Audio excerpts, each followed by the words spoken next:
Bonjour, Sylvain Juteau de Rouler électrique. Bienvenue à notre capsule électrique 101 de JN Auto. Je suis présentement dans une BMW i3 avec Nicolas, qui est conseiller. Bonjour Nicolas, qui est conseiller spécialiste en véhicule électrique. Véhicule électrique. Fait que Nicolas, aujourd'hui on va parler de selon toi. C'est quoi le combo famille électrique, le meilleur combo selon toi, à prix abordable, des véhicules électriques légèrement usagés qui ont peut-être 2-3 ans d'âge. Donc, c'est donc des véhicules qui sont abordables pour les familles de la classe moyenne, puis donc pas trop dispendieux à l'achat, mais en plus, il n'y a plus de gaz ou presque plus de gaz à payer sur la facture mensuelle. Puis ça peut représenter plusieurs centaines de dollars par mois d'économie. Fait que je vais te laisser. On va commencer avec la i3, là, si j'ai bien compris. La BMW i3, c'est un de tes favoris. Puis je pense que la deuxième qui se complète bien, c'est la Leaf. Fait que toi, une famille typique de banlieue ou même en région, qui a une Leaf et une BMW i3 avec le range extender. Oui. C'est-à-dire le petit moteur 2 cylindres. C'est sûr que, comme tu dis, chaque couple ou chaque famille va faire en sorte qu'on va avoir un combo qui soit spécialise à leur besoin au kilomètre ou, en général, avec leur goût aussi. Fait que pour moi, en tant que tel, oui, le combo idéal, c'est la Leaf et la i3. C'est sûr qu'il y a beaucoup d'avantages avec la i3. Le plus gros avantage de l'AI3 avec Range Extender, à mon avis, c'est le fait qu'elle a justement un Range Extender. À mon avis, c'est pas nécessairement une hybride branchable. C'est plutôt une batterie comme celle-là dans la Nissan Leaf, mais avec un petit moteur à essence pour t'aider dans tes déplacements quand il te manque un petit peu. Exemple. Puis en passant, c'est un moteur de moto. Hein? Effectivement, c'est juste un 0.6 cylindres, si je ne me trompe pas. Je pense que c'est le même moteur qu'on voit dans les motos BMW. C'est pas impossible. Je vais vous dire franchement, ça c'est un peu trop technique pour moi, mais oui, c'est très possible. Puis je te dirais très honnêtement, c'est sûr que le meilleur avantage de l'AI3, c'est justement le fait qu'elle a une recharge rapide. Fait qu'on parle en gros un peu fait que le gros 400 volts, exactement, ça marche sur les BMW i3 que vous vendez. Exactement. C'est une option, mais vous les prenez toutes avec pour le Québec. Absolument. On essaye le plus possible. Si désiré, si un client recherche une sans recharge rapide, c'est aussi possible. Mais moins recommandé dû que son autonomie électrique n'est pas la plus grande sur le marché présentement. Mais fait souvent au-dessus de 80% des besoins pour les gens. Je vous dirais, c'est sûr que l'avantage, c'est qu'elle possède la recharge rapide, comme j'ai dit tantôt, avec le petit range extender. Fait que pour les journées qu'on arrive à la borne rapide, puis il y a un gros fil devant nous, bien, on a l'option de payer un peu plus d'essence, puis d'y aller un peu plus loin sans nécessairement arrêter un 15 à 20 minutes. Mais c'est sûr que quand on a la chance de profiter de la recharge rapide, puis qu'on peut se brancher, première des choses, ça va coûter pas mal moins cher. Deuxième des choses, c'est la efficacité. Si on prend comme exemple, principalement chez nous, la voiture électrique primaire, c'est la Nissan Leaf, que malheureusement, des fois, son désavantage au niveau de l'hiver, quand on veut recharger la batterie sur une 400 volts, est plus lente, à cause que la batterie est froide. La BMW i3 elle perd beaucoup moins d'efficacité au niveau d'une recharge rapide. À cause qu'il y a un système de gestion thermique. Exactement. Fait que ça, c'est une des forces de la BMW i3. Absolument. Là, c'est sûr qu'un des désavantages, si on va embarquer dedans, c'est le fait que ce soit des véhicules propulsion. Mais c'est pas comme qu'on pense avec une Mustang ou une Camaro à l'époque. C'est à cause du poids de la batterie qui est très bien distribué, ça se promène super bien dans la neige. En plus d'avoir des pneus super étroits. Fait que ça fait en sorte que vous avez un véhicule très lourd sur une espace pas mal moins qu'une Nissan Leaf, mettons, qui est sur des 16 pouces, versus être sur un tout petit pneu. Fait que ça fait en sorte que l'hiver, ça a une très bonne traction. Même dans la neige. Dans la neige, dans la glace, peu importe qu'est-ce que ce soit. C'est quoi les autres avantages? Évidemment, c'est BMW. C'est BMW, c'est sûr. Plus luxueux. Quand on parle de goût personnel, c'est sûr que moi, à mon avis, la i3, c'est un des voitures électriques pour monsieur, madame, tout le monde qui est le plus de luxe sur le marché. Fait qu'on a beaucoup des systèmes de tech qu'on appelle, des parking assistants, des cruise control adaptatifs, les caméras de recul, c'est sûr qu'il y en a pas mal de tout. Les bons systèmes de son que ça possède là-dedans, c'est effrayant. Moi, je suis beaucoup un gars de musique, puis c'est sûr que ça en est une de les forces de la i3. C'est aussi une autre affaire, je te dirais, c'est la simplicité de l'auto. C'est-à-dire que beaucoup des fois, quand on part d'un véhicule américain ou japonais pour s'en aller dans un allemand, souvent les boutons, comme vous remarquerez, sont différents, mais c'est quand même très, très, très adapté facilement. C'est pas complexe du tout. Tout est pas tactile, excuse-moi. On a une roulette qu'on peut prendre qui est aussi touch. Fait qu'on peut écrire là-dessus si on veut.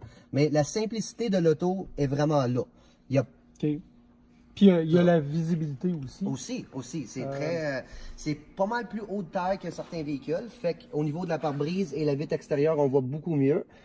Contrairement à, mettons, son compétiteur qui serait la Volt. La Volt, exactement. Okay. Moi, je te dirais... Si la Volt, la visibilité, c'est pas sa force. Non, c'est sûr et certain que non. Il y a bien des avantages, mais c'est sûr que le désavantage, ça serait la visibilité. L'autre désavantage qu'on peut parler, si on veut dire la Volt contre la i3, ça serait le chargeur embarqué. Fait que quand on veut se brancher à la maison, malgré que la batterie de la i3 est 2 fois plus gros que... Ben, 2 fois plus gros. Elle a beaucoup plus de kilowatts que celle-là de la Volt. Elle va recharger 2 fois plus vite. À cause que le chargeur embarqué, c'est un 7.2 au lieu d'un 3.3 ou un 3.6, comme les nouvelles générations de Volt. Sauf excepté les Volt 2019. Exactement, que là, ils vont sortir avec des 7.2. Exact, mais ça, il n'y en aura pas gros parce qu'ils discontinuent le véhicule. En 2020, exactement. Fait que pour les... Puis en passant, si je me trompe pas, c'est une option. Fait qu'il faut le choisir pour l'avoir. Effectivement, tandis que lui, ça vient par défaut. Exactement, avec un 7.2. Fait qu'on profite d'avoir une chargeur 240 volts à la maison, 7.2 kW, puis la BM, ben, elle prend tout au complet. L'avantage, un autre avantage. Puis, le petit moteur 2 cylindres, tu as combien d'autonomie avec? Parce que je pense que tu peux juste mettre 9 litres d'essence. En fait, c'est 11 litres au total, mais oui, il en prend juste 9 litres, il se garde une petite réserve, puis on peut faire jusqu'à un maximum de 100 km, que ce soit l'été comme l'hiver. Ça te donne un 100 km de plus. Sur chaque trajet. Fait quand puis on tu peux remettre de l'essence. À chaque 100 km. Le seul désavantage quand on parle de la i3 en termes de range extender, fait qu'on embarque sur le gaz, c'est que quand on fait de la haute vitesse, tout ce qui est au-dessus de 90 km/h, c'est sûr que ça va limiter la puissance de la i3. Parce que comme je vous avais expliqué, c'est pas vraiment une hybride branchable comme la Volt ou ce que tu as un moteur génératrice. Ça, c'est vraiment juste pour dépanner. Fait que oui, on peut c'est un moteur de secours. C'est ça, exactement. On peut faire des distances longues avec, mais à moins vite un peu. OK. Mais très faisable. Puis, évidemment, même s'il y a des BMW i3 usagés disponibles sur le marché, quand tu prends celui avec le moteur Range Extender, le Range Extender, tu n'as pas le droit aux 4000 du gouvernement. Malheureusement, non, parce qu'ils le considèrent comme un hybride branchable. Mais par contre... il y a des modèles 100% électriques qui sont admissibles à la... Puis ils sont moins chers à l'achat aussi. Effectivement, et, je pourrais te dire vite de même, c'est une bonne différence d'entre 4 à 6 000 $ pour un Range Extender. En plus du 4000 du gouvernement. Exactement. Fait qu'effectivement, tout dépendamment de ces déplacements locaux pour le client, bien des fois, ça va être une i3 avec une 100% électrique à place d'avoir le Range Extender. En plus du fait que si on compare, mettons, avec la Leaf, parce que j'en ai une, l'avantage de la i3, c'est qu'on peut faire grosso modo les mêmes trajets. Convaincu de mon coup, à peu près le même pourcentage, mais contrairement à la Leaf que les gens aiment moins, la i3, sa force, c'est le chauffage. Elle chauffe vraiment à full pin comparé à la Leaf. Il y a une bonne chaufferette l'hiver. Vraiment beaucoup comparé à la Leaf. C'est important, ça. Très important. Parce que beaucoup des clients, c'est pas nécessairement l'autonomie de la Leaf que ça leur dérange, mais c'est le fait qu'il fait un peu plus froid dedans. Définitivement. Mais le côté désavantageux, si on veut d'abord, c'est que c'est juste des 4 passagers. Fait que ça dépend vraiment de l'entier. Fait que si je comprends bien, un combo intéressant pour certaines familles, oui, ça pourrait être une BMW i3 100% électrique. Effectivement. Puis une Volt. Ah, effectivement, c'est pas méchant non plus. Effectivement. Mais toi, ton coup de cœur, c'est la i3 avec le Range Extender. C'est ça. Et la Leaf. Fait qu'on va aller voir la Leaf. Pas de problème. Suivez-nous.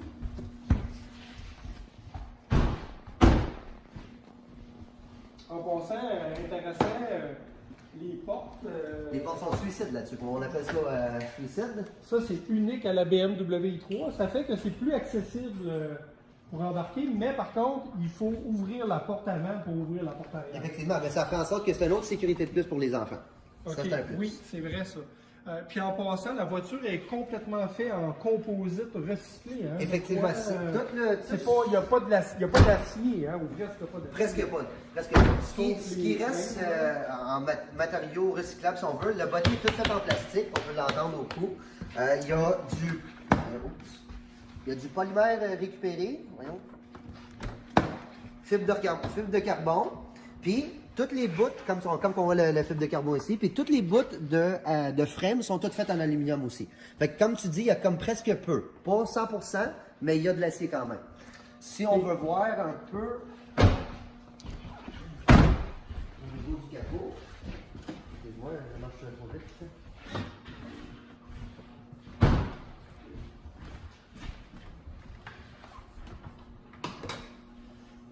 Donc ici, on a ce qu'on appelle, comme dans la Tesla, un frunk. C'est un tout petit mini frunk, mais pour garder une coupe de petites affaires comme le chargeur puis le lave-vite, n'importe quoi. Ensuite, on a des composantes quand même mécaniques. Fait que le lave-vite comme normal, une petite batterie 12 volts qu'on voit presque pas. Et ensuite, d'autres mécaniques. Fait que le moteur est là. Non, en Il est fait, en arrière, le moteur est en arrière, exactement. Fait que ça, c'est toutes des composantes du moteur électrique qu'on voit ici. Du moteur électrique et les deux, en fait. C'est combiné un peu. Je vais vous montrer un peu en arrière à quoi ça ressemble.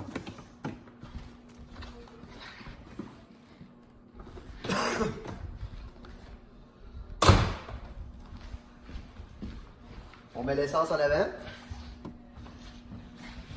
Et les recharges électriques 240 et rapide ici en arrière. Et puis, les dernières composantes mécaniques dans la i3 sont toutes situées dans la valise, où est-ce que le range extender il serait vraiment localisé en dessous. Puis, on a un petit gauge pour vérifier notre niveau d'huile. Après ça, on parle de plus technique, puis peut-être d'aller voir un conseiller pour avoir de l'entretien nécessaire. Okay. Dernier point, tu as parlé tout à l'heure des pneus qui sont étroits, donc c'est rouler dans la neige. Oui. Mais les pneus d'hiver sont plus faciles à trouver, puis ça coûte cher. C'est un peu le côté. Une dimension unique. C'est un peu le côté désavantageux de la i3. C'est que c'est fait sur deux formats de pneus, deux grosseurs de pneus, excuse-moi. On a du 19 pouces puis du 20 pouces. Dans le 20 pouces, c'est presque impossible d'en trouver. Fait que quelqu'un qui a une i3 comme elle, qui est Gigaworld, qui vient avec les 20 pouces standard, soit qui se commande des 19 pouces ou pour l'hiver, ou on fait des recherches avancées pour trouver des 20 pouces. Fait qu'il faut s'y prendre d'avance. Absolument. T'achètes pas les pneus d'hiver en novembre. Non, c'est sûr et certain que non. Puis en passant, je pense que ça se fait uniquement par 2 ou 3 compagnies seulement. Mais c'est toutes de qualité. Bridgestone, Nokian, quoi que ce soit. Puis les prix sont raisonnables?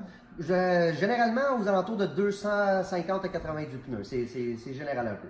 OK, parfait. Mais oui, pour un véhicule de luxe comme une BM, que ce soit une Mercedes, une BM, une Tesla, c'est des prix très raisonnables. OK, parfait. Fait que là, on voit la livre, il est ici à l'arrière. Donc, pourquoi avoir une livre dans le tombeau? C'est parce que le métro boulot dodo, c'est souvent moins de... Pour 90% des gens, c'est moins de 60 km. Donc, c'est overkill d'avoir deux volts, mettons, ou deux avec range extender, deux hybrides branchables. C'est ça. Donc, ça fait un véhicule qui va combler les besoins de la famille comme deuxième véhicule. Effectivement, tout ce qu'il va faire, on peut même faire de l'autoroute, mais c'est sûr que c'est un véhicule qui est plus vendu, faire de la petite ville, faire des petits allers-retours, mais tu sais, 88% des Québécois aujourd'hui sont facilement capables de faire les besoins au kilomètre avec une Nissan Leaf comme celle-ci. Puis c'est un véhicule qui est usagé, surtout usagé, oui. Beaucoup plus abordable. Oui, effectivement, puis, les prix sont très différents. Vous en avez quoi? J'en ai 30, 25 à peu près en inventaire présentement. Vous avez toutes les couleurs, puis... Toutes les couleurs, toutes les modèles, tous les choix d'équipement. Puis, est-ce qu'ils ont tous le port de recharge rapide? Non. En fait, c'est une option qu'on aurait pu avoir à l'achat au Canada jusqu'à 2016. Et puis, à partir de 2013 aux États-Unis, d'ailleurs, c'est pour ça qu'on les nomme les S+. Aux États-Unis, ça venait automatique à partir de 2013, les recharges rapides. Celles que vous vendez, la plupart, ils ont le La port plupart rapide? de ce temps-ci, c'est toute la recharge rapide. Oui. À l'époque, on voyait très commun des clients qui voulaient sauver une coupe de 1000$ pour en avoir une livre pour pouvoir profiter du 100% électrique. Mais de plus en plus, le monde se prend ça avec une recharge rapide. OK. Puis la Leaf, l'été, pour la 24 kWh, mettons les 2015 et moins, on parle de 120, 130 km. Je te dirais 120 à 130 km d'autonomie, ça peut être même jusqu'à 140, 150 bien étiré, on s'entend là-dessus. Mais c'est ça. Mais une moyenne de monsieur, madame, tout le monde, on parle de 120 à 130 l'été, puis 60 à 70 l'hiver. Réellement. Ce qui compte pas mal les besoins, surtout masse. quand tu as un deuxième véhicule. Exactement, pour lui qui va faire les plus loin des trajets. Oui, c'est ça. Et souvent, on voit ça dans les coupes du haut, si on veut. Des fois, ça dépend de qui fait quoi dans quelle journée, mais on échange souvent. Ça, c'est quelque chose qu'on voit très souvent.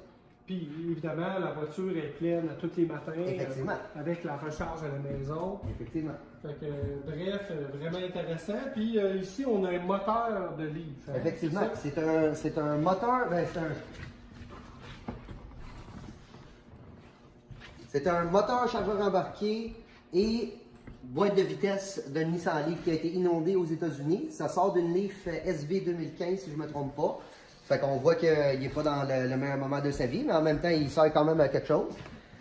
À nous montrer, à nous faire des bonnes démonstrations. Et puis, c'est ça. Fait qu'on parle du chargeur embarqué, que ce soit 6.6 ou 3.3. Le inverter. Puis, on parle du moteur électrique avec la boîte de vitesse, qui est de une seule vitesse. Fait que, quand on fait des entretiens dans la Leaf, souvent, c'est le plus gros entretien d'ailleurs, c'est le changement d'huile dans le gearbox, la boîte de vitesse, aux 80 000 km. C'est quand même pas si pire. Non. Puis combien coûte l'opération? Je ne veux pas dire n'importe quoi. À peu près une centaine de... 120, 130 $ environ. Mécano, le monsieur. C'est C'est ton nom? Stéphane Blais. Merci. Donc, 129 $ aux 80 000 km. C'est quand même abordable. C'est le plus gros entretien, à part les pneus qu'on va faire sur une. Effectivement. Donc, génial. Merci beaucoup, Nicolas, Ça fait plaisir. pour ton coup de cœur de duo.